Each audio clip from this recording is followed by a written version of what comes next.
les amis, je suis le capitaine Iglo et je suis allé loin à pêcher de beaux collins pour Iglo et en faire pour vos enfants des bâtonnets croustillants à souhait dehors et si fondants dedans. Du collin pour vos enfants, pour les costauds, pour les gourmands.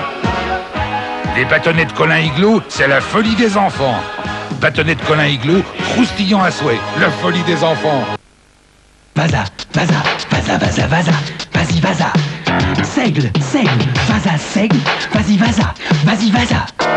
Vaza, vaza, vaza, seigle, seigle, vas-y, vaza. Vaza, seigle, le goût de la forme. En cas de maux de gorge, il existe un médicament calmant et efficace, Strepsil. Les 2 antiseptiques de Strepsil combattent certains germes responsables des maux de gorge. De plus, Strepsil agit rapidement. Strepsil, pas d'utilisation prolongée sans avis médical. Et maintenant, soupe moulinée en solo. Sachet individuel aux bons légumes. Magie, magie. Magie, magie.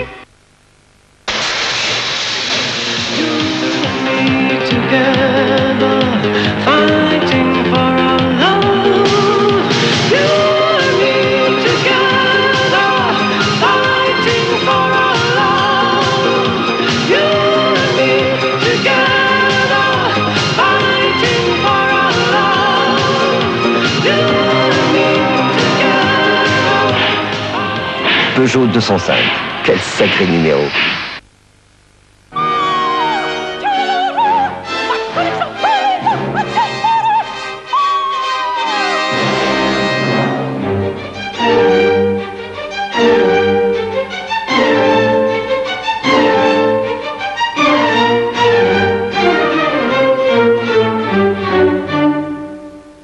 Penne, gnocchi, fusilli, farfalle.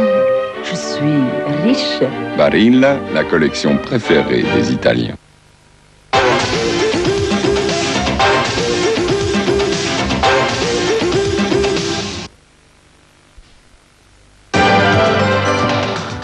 Nous avons un rendez-vous, vous ne le savez pas encore. Vous prenez votre journal de télé, ça se passe le 14 janvier, 20h30. Vous avez rendez-vous avec les Carpentiers, et avec moi, pour un embarquement immédiat dans un théâtre magnifique, avec des grands artistes. Il y a Charles Aznavour, il y a Nana Mouskouri, il y a Ruth Laurence, Alain Chamfort, Alain Souchon, Daniel Lavoie, le groupe Niagara, il y a Morane, il y a Étienne Auberger, et j'aurai aussi la complicité amicale et humoristique de Francis Perrin. Alors n'oubliez pas, le 14 janvier à 20h30, c'est sur la 3 que ça se passe.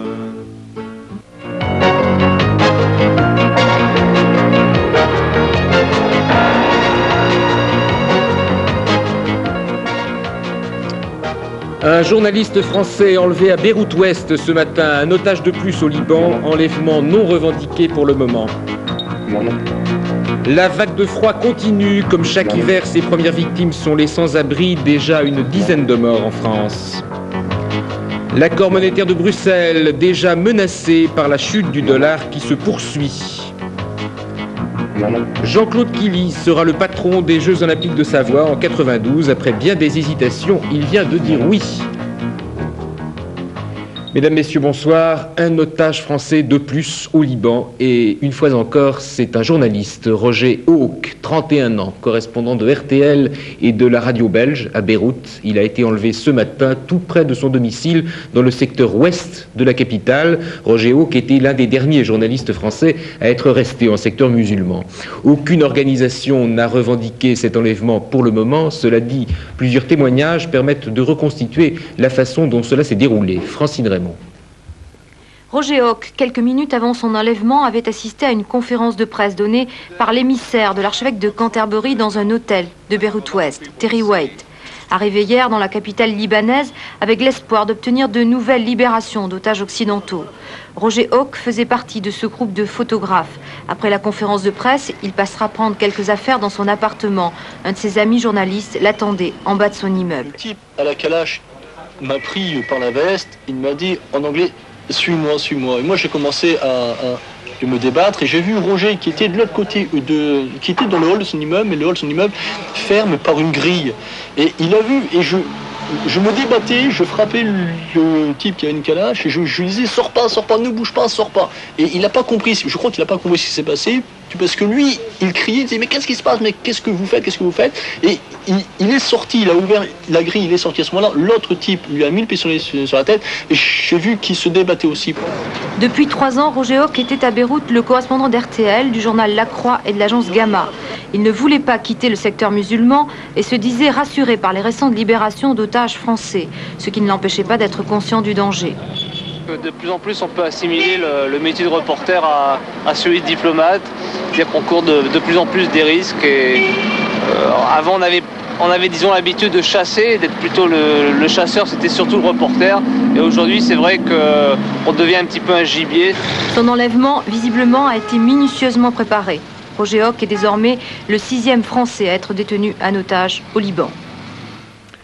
À Paris, le ministère des Affaires étrangères a publié dès ce matin un communiqué déplorant vivement ce nouvel enlèvement et le Quai d'Orsay ajoute qu'il poursuit ses efforts pour un règlement d'ensemble du problème des otages et que Paris reste en contact étroit avec les États de la région qui peuvent jouer un rôle en ce domaine.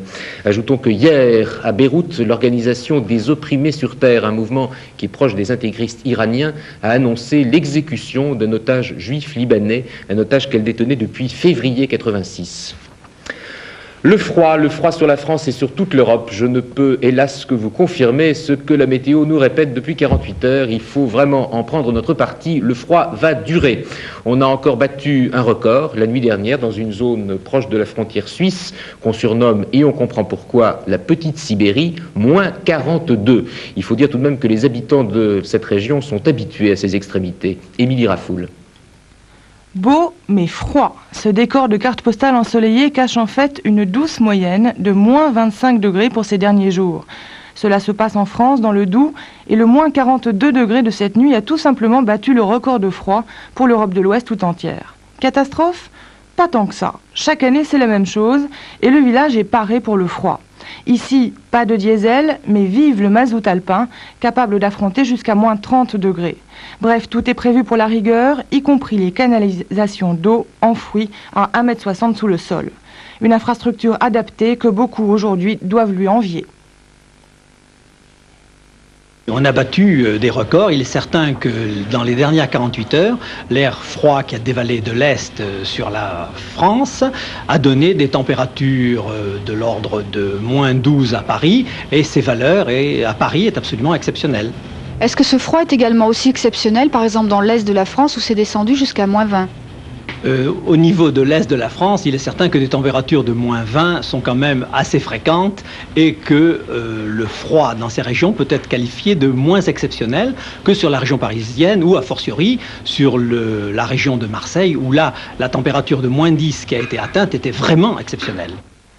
Un exceptionnel qui, selon la météo nationale, va malheureusement durer, alors préparez les doudounes, il y en a encore pour au moins 3 jours.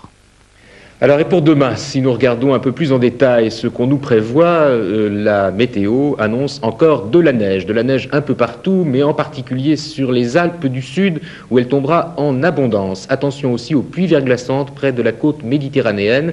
Ce sera, vous allez le voir, la seule région où le thermomètre montera au-dessus de 0. Partout ailleurs, on va continuer de battre des records de froid, moins 5 à moins 16 au nord de la Loire, moins 5 à moins 1 au sud. Et puis comme chaque hiver, le froid fait aussi des morts. Une vingtaine depuis 3 jours en France, saisis par le gel dans une caravane ou asphyxiés par un appareil de chauffage en mauvais état. Situation dramatique pour quelques milliers de personnes qui n'ont pas de toit. Et paradoxe, à Paris, où les sans-abri sont les plus nombreux, eh bien, il y a des places libres dans les gîtes qu'on leur destine. Mais bien sûr, il n'est pas facile de leur faire savoir. Gérard Pinson est allé enquêter aujourd'hui auprès de l'Armée du Salut. C'est l'une des nombreuses organisations qui leur portent secours.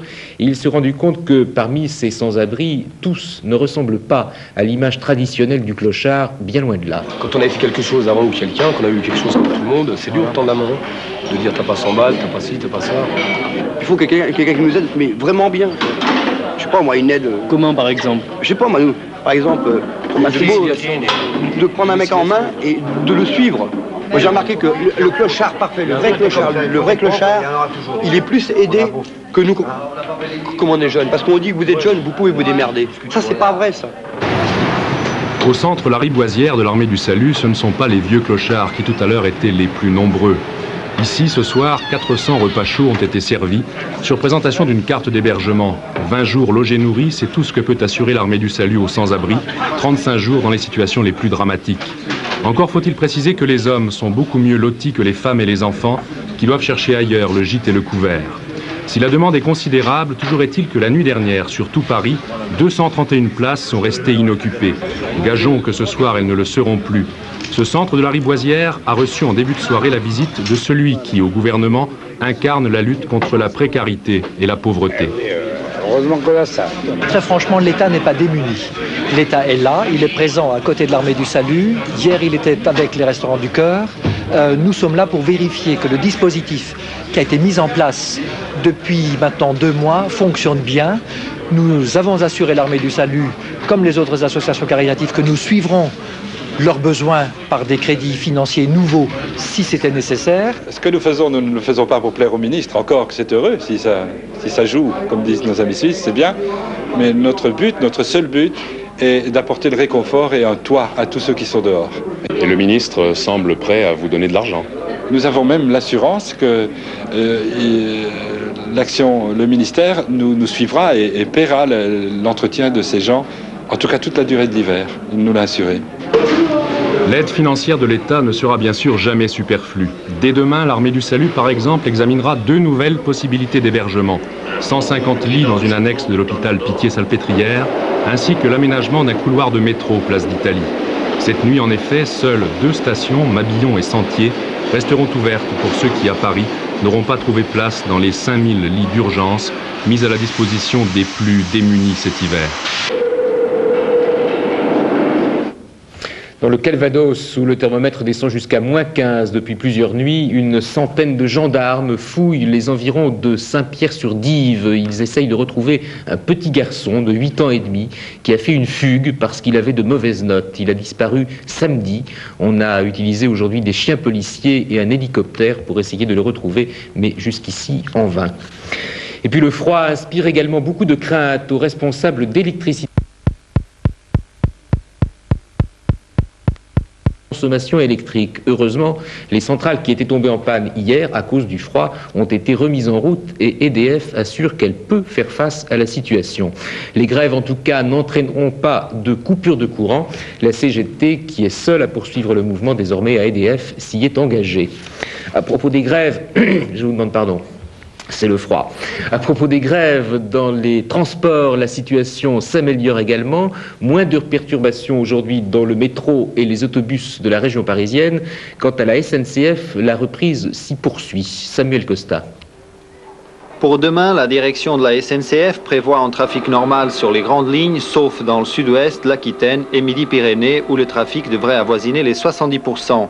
Parmi les noyaux les plus durs, Marseille reconduit le mouvement. En tout, seulement 4 dépôts sur 74 seront en grève. Quant à la RATP, le mouvement a été suspendu par les autonomes qui représentent 56% des conducteurs. Par contre, la CFDT et la CGT reconduisent la grève. Demain, dans le métro, où le trafic devrait avoisiner 80%, et dans les lignes A et B du RER, 2 trains sur 3 devraient circuler.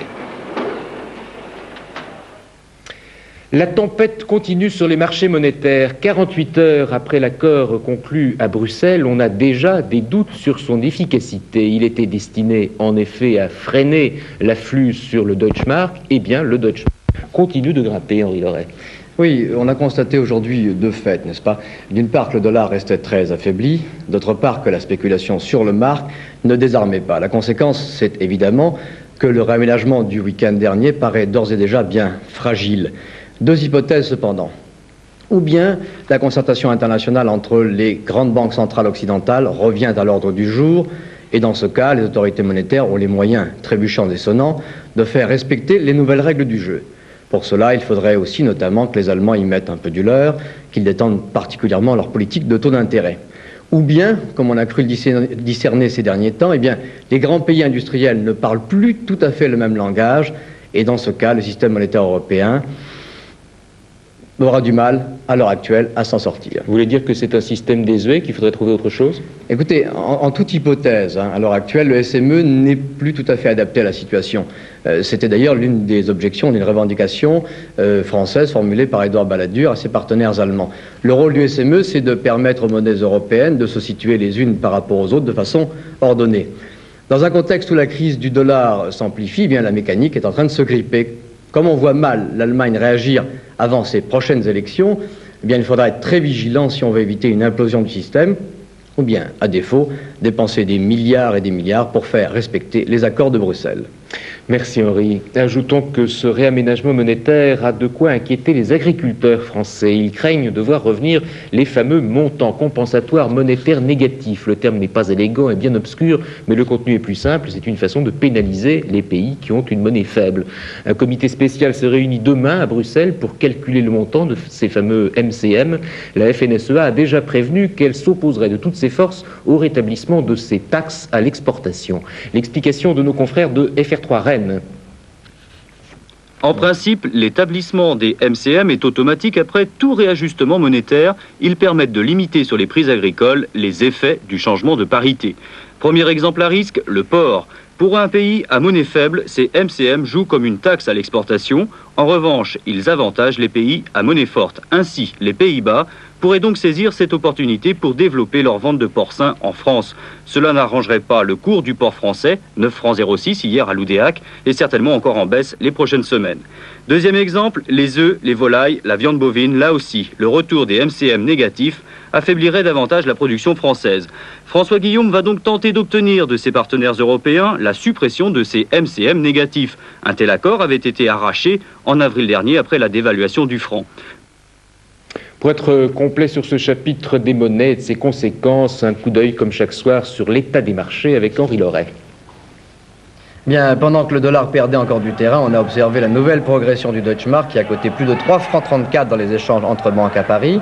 Le franc français, lui, a également reculé face au franc belge et à la lire. À la bourse de Paris, les troupes monétaires ont jeté un froid. C'est de cette circonstance. Les cambistes estiment que la réévaluation du mark a été insuffisante. Ils craignent une nouvelle crise monétaire. Et cela a entraîné aujourd'hui une baisse des valeurs françaises, bien fringante pourtant jusqu'ici. À New York, enfin, la séance avait débuté timidement, mais la tendance était haussière malgré une légère hausse des taux d'intérêt. Le Dow Jones a gagné près de 4 points ce soir.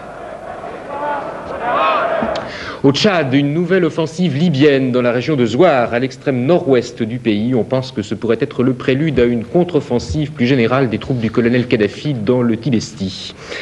À Rome, la rencontre saisissante de deux Polognes, la catholique, la très croyante, celle incarnée par le pape Jean-Paul II, et puis l'État polonais dont la doctrine officielle est l'athéisme, incarnée, elle, par le général Jaruzelski. Les deux hommes ont discuté en tête-à-tête tout à l'heure pendant plus d'une heure. Memona Afedja-Interman.